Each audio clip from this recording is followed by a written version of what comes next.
በስመ አብ ወወልድ ወመንፈስ ቅዱስ አህዱ አምላክ።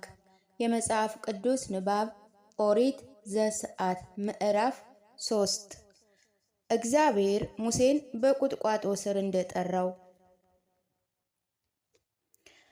ሙሴም የአማቱን የምድያምን ካህን የኤቶርን በጎች ይጠብቅ ነበር። በጎቹም ወደ ምድረ በዳ ዳርቻ ነዳ። ወደ እግዚአብሔር ተራራ ወደ ኮሬብ መጣ። የእግዚአብሔርን መልአክ ለሙሴ በእሳት ነበልባል በቁጥቋጦ መካከል ታየው። እነሆ ቁጥቋጦው በእሳትም ሲነድ ቁጥቋጦው ሳይቃጠል አየ። ሙሴም ልሂድና ቁጥቋጦው ስለምን አልተቃጠለም? ይህን ታላቅ ራእይ ልይ አለ።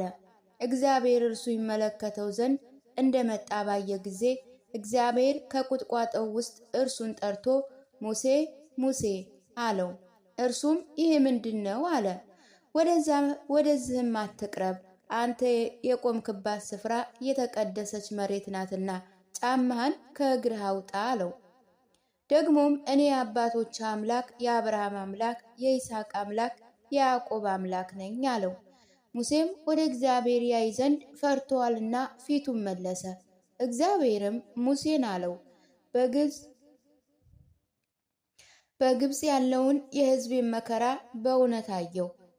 ከአሰሪዎቻቸው የተነሳ ጩኸታቸውንም ሰማው፣ ስቃያቸውንም አውቄአለሁ። ከግብፃውያን እጅ አድናቸው ዘንድ ከዛችም ሀገር ወተትና ማር ወደምታፈሰው ሀገር፣ ወደ ሰፊቱ ወደ መልካሚቱ ሀገር፣ ወደ ከነዓንም፣ ወደ ኬጢያዊ፣ ወደ አሞራውያን፣ ወደ ፌርዛውያን፣ ወደ ጌርጌሳውያን፣ ወደ ኢያቡሳውያን፣ ወደ ኢያቡሳውያን ስፍራ አወጣቸው ዘንድ ወረድኩ። አሁንም እነሆ የእስራኤል ልጆች ጩኸት ወደ እኔ ደረሰ። ግብፃውያን የሚያደርጉበትን ግፍ ደግሞ አየው። አሁንም ና፣ ወደ ግብፅ ንጉሥ ወደ ፈርዖን እልክሃለሁ። ሕዝቡን የእስራኤልን ልጆች ከግብፅ ምድር ታወጣቸዋለህ። ሙሴ እግዚአብሔርን ወደ ግብፅ ንጉሥ ወደ ፈርዖን እሄድ ዘንድ የእስራኤልም ልጆች ከግብፅ ምድር አወጣ ዘንድ እኔ ማን ነኝ? አለው። እግዚአብሔር ሙሴን ተናገረው እንዲህ ሲል፣ በእውነት እኔ ከአንተ ጋር ሆናለሁ። እኔም እንደላከው ይሄ ለአንተ ምልክት ይሆንሃል። ሕዝቡን ከግብፅ ባወጣ ጊዜ በዚህ ተራራ ላይ እግዚአብሔርን ታመልካላችሁ አለው። ሙሴ እግዚአብሔርን እነሆ እኔ ወደ እስራኤል ልጆች እሄዳለሁ፣ የአባታችሁ አምላክ ወደ እናንተ ላከኝ እላችኋለሁ። ስሙስ ማን ነው ብለው በጠየቁኝ ጊዜ ምን እላችኋለሁ? አለው። እግዚአብሔርም ለሙሴ ነገረው እንዲህ ሲል፣ ያለና የሚኖር እኔ ነኝ። እንዲህም ለእስራኤል ያለና የሚኖር ወደ እናንተ ላከኝ ትላቸዋለህ አለው። ዳግመኛም እግዚአብሔር ሙሴን አለው፣ ለእስራኤል ልጆች እንዲህ ትላለህ፣ የአባታችሁ አምላክ የአብርሃም አምላክ የይስሐቅ አምላክ የያዕቆብም አምላክ እግዚአብሔር ወደ እናንተ ላከኝ። ይሄ ለዘላለም ስሜ ነው፣ እስከ ልጅ ልጅ ድረስም መታሰቢያ ይሄ ነው። ሂድ፣ የእስራኤልንም ሽማግሌዎች ሰብስብ፣ እንዲህም በላቸው፣ የአባቶቻችሁ አምላክ የአብርሃም አምላክ የይስሐቅ አምላክ የያዕቆብ አምላክም እግዚአብሔር እንዲህ ሲል ተገለጠልኝ። መጎበኘት ጎበኘኋችሁ፣ በግብፅ የሚያደርጉባችሁንም አየሁ።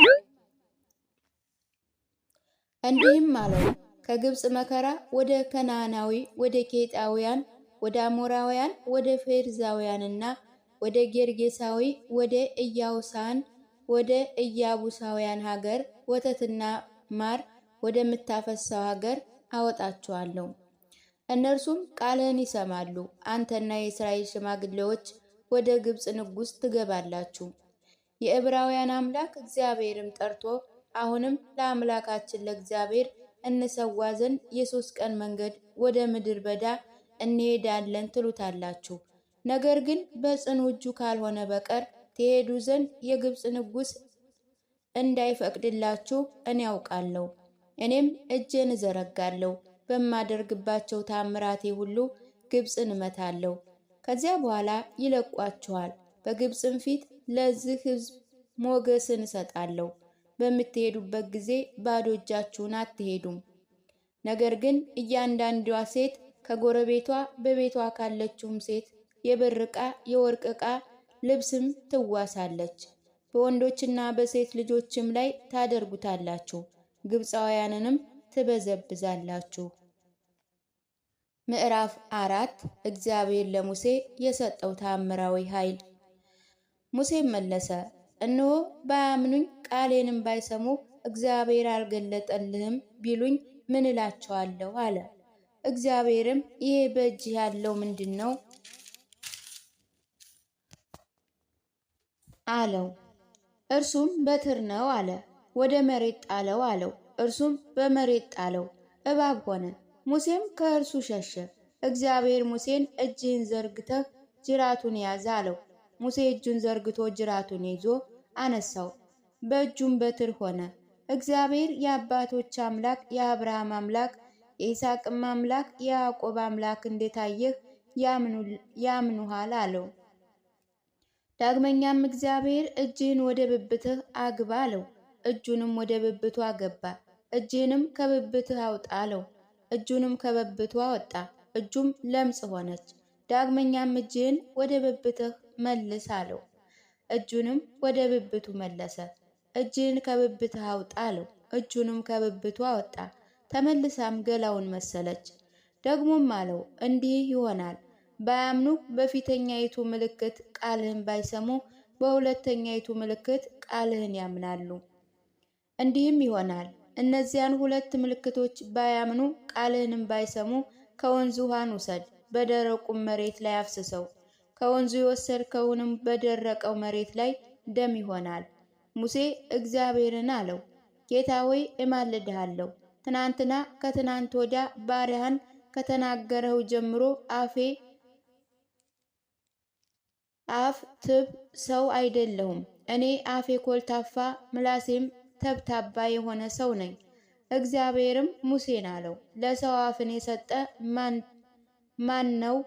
ዲዳስ ደንቆሮስ የሚያይስ እውርስ የሚያደርግ ማን ነው? እኔ እግዚአብሔር አይደለሁምን? አለው።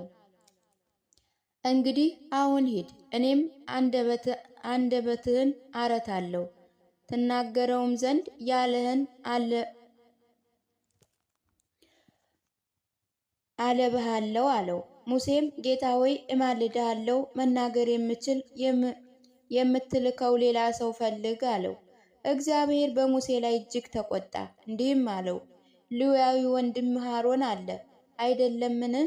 እርሱ እንደሚናገር አውቃለሁ። እነሆ እርሱ ሊገናኝ ይመጣል። ባየው ጊዜ በልቡ ደስ ይለዋል። አንተም ትናገረው አለህ፣ ቃሌንም በአፉ ታደርጋለህ። እኔ አንደበቱን አረታለሁ፣ የምታደርጉትንም አለማችኋለሁ። እርሱ ስላንተ ከሕዝቡ ጋር ይነጋገራል፣ እርሱም አፍ ይሆናል። አንተም በእግዚአብሔር ዘንድ ትሆንለታለህ።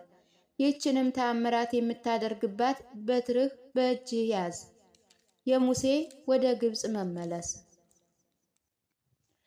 ሙሴ ሄደ፣ ወደ አማቱ ወደ ዮቶርም ተመለሰ። እስከ ዛሬ በሕይወት እንዳሉ አይ ዘንድ ተመልሼ ወደ ግብፅ ወደ ወንድሞቼ ሄዳለሁ አለው። ዮቶርም ሙሴን በደህና ሂድ አለው። ከብዙ ዘመን በኋላ የግብፅ ንጉሥ ሞተ። እግዚአብሔርም ሙሴን በምድያም ነፍስን የሚሻት ሰዎች ሁሉ ሙተዋልና ተመልሰህ ወደ ግብፅ ሂድ አለው። ሙሴ ሚስቱንና ልጆቹን ወሰደ፣ በአህዮቹ ላይ ማስቀመጣቸው፣ ወደ ግብፅ ሀገር ተመለሰ። ሙሴ ያችን የእግዚአብሔርንም በትር በእጁ ይዞ ሄደ። እግዚአብሔር ሙሴን አለው፣ ወደ ግብፅ ተመልሰ ስትሄድ በእጅ ያደረገውትን ታምራቴን ሁሉ በፈርዖን ፊት ታደርግ ዘንድ ተመልከት። እኔ ግን ልቡን አጸነዋለሁ፣ ሕዝቡንም አይለቅም። አንተ ግን ፈርዖንን እንዲህ ትለዋለህ፣ እግዚአብሔር እንዲህ ይላል፣ እስራኤል የበኩር ልጄ ነው፣ ያመልኩኝ ዘንድም ሕዝቤን ልቀቅ አለውህ። አንተም ልለቃቸው ባትፈቅድ እኔ የበኩር ልጅህን እንደምገድል እወቅ። እንዲህ ሆነ፣ በመንገድ ላይ ባደረበት ስፍራ የእግዚአብሔር መልአክ ተገናኘው፣ ሊገድለውም ፈለገ። ሚስቱ ሲፕራም ባልጩት ወሰደች፣ የልጇንም ሸለፈት ገረዘች። ይሄ የልጄ የግርዛቱ ደም ስለ እርሱ ፈንታ ይሁን ብላ ከእግሩ በታች ወደቀች። ከእርሱም ሄደ። የዛን ጊዜ ይሄ የልጄ የግርዛቱ ደም ስለ እርሱ ፈንታ ይሁን ብላለችና። እግዚአብሔርም አሮንን አለው፣ ሂደህ በምድር በዳ ሙሴን ተገናኘው። ሂዶ በእግዚአብሔርም ተራራ ተገናኘው። እርስ በርሳቸውም ተሳሳሙ። ሙሴም እግዚአብሔር የላከውን ቃል ሁሉ ያዘዘውን ታምራት ሁሉ ለአሮን ነገረው። ሙሴና አሮንም ሄዱ። የእስራኤልንም ልጆች ሽማግሌዎች ሁሉ ሰበሰቡ። አሮንም እግዚአብሔር ለሙሴ የነገረውን ቃል ሁሉ ተናገረ። ታምራቱንም በሕዝብ ፊት አደረገ። ሕዝቡም አመኑ፣ ደስ አላቸው። እግዚአብሔርም የእስራኤል ልጆች ጎብኝቷቸዋልና ጭንቀታቸውንም አይቷልና ሕዝቡም ራሳቸውን ዝቅ አድርገው ሰገዱ።